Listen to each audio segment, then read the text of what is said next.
ജീവനോടെ കുട്ടികളെ മറമാടി എന്ന് പറയുന്ന അറബിനോട് ചേർന്നുള്ള പുണ്യസ്ഥലമാണിത്.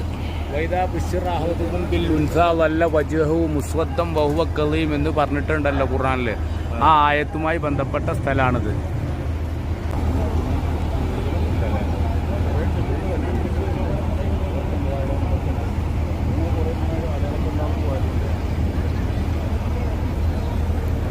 ജീവനോടെ കുട്ടികളെ മറമാടി എന്ന് പറയുന്ന അറബിനോട് ചേർന്നുള്ള പുണ്യസ്ഥലമാണിത്.